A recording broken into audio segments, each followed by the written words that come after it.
Okay, in this video we're going to have a look at doing some format checks in Access 2016. I thought I'd show you three different format checks, three different fields. So I've just got them up here. So we've got the customer's telephone number, a national insurance number and a postcode. So we'll start with the telephone number. So to create a format check, you have to use the input mask. I showed you in the previous video, if you want help on the characters to use for input mask, you click on input mask itself in the properties and press F1.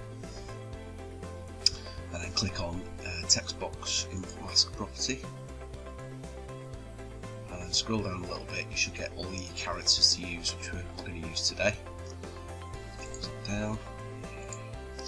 Okay, so the telephone number itself then, this is basically going to be 11 digits. It's always 11 digits, it's not less, it's not more. So we basically use zeros. So zeros mean digits that must be entered. So I'm just going to put 11 of these in. Okay, and that will now ensure that 11 digits are entered and that they're all between 0 and 9. Okay, that's a nice easy one to start with for the telephone number. National insurance number is a little bit more tricky. So with this one, we'll look at the list. What we want to do is we want to have a pair of letters followed by a pair of numbers, pair of numbers, pair of numbers followed by a letter. So to do that, we look at the list. We're going to start off with a greater than sign, and what that does is that makes sure that everything that follows is uppercase. So we're going to do greater than capital L, which means letters that have to be entered. I'm then going to put a backslash, which means the character that you type next will always be there. So I'm going to put space, so it's going to basically separate our pairs out. Okay. Then we want two numbers, so they're zeros, that must be entered. Followed by another backslash, another space. I'm going to do that 3 times because there's 3 pairs of numbers. And the final bit is just going to be a letter on its own that must be entered, which is a capital L. Okay, so that will basically have 2 letters, 2 numbers, 2 numbers, 2 numbers, and a letter.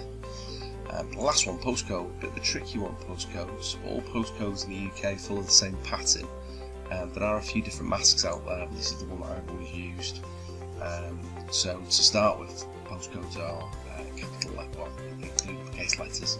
So I always start my input mask off with a greater than sign, and then I always work from the middle really with a postcode. So if you look at the left hand section, the first section is basically up to 4 characters, but it can be 2 characters.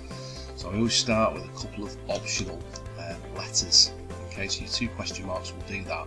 If you've got a small postcode like M6 or something like that, you do space space M6.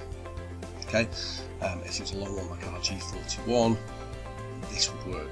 Okay, so it's basically 2 optional letters followed by a letter or a digit. So if you look at the list, that's a capital A. Always ends on the left hand side with a digit. Okay, and then there's always a space in between, so we use our backslash again with a space, and then the end of it is always the same. It's always a digit followed by 2 letters that must be entered. Okay, and that will work for a postcode. You just need to remember for the small postcodes just to preload them with spaces. You can get past that with code, it's just an easy way of doing it.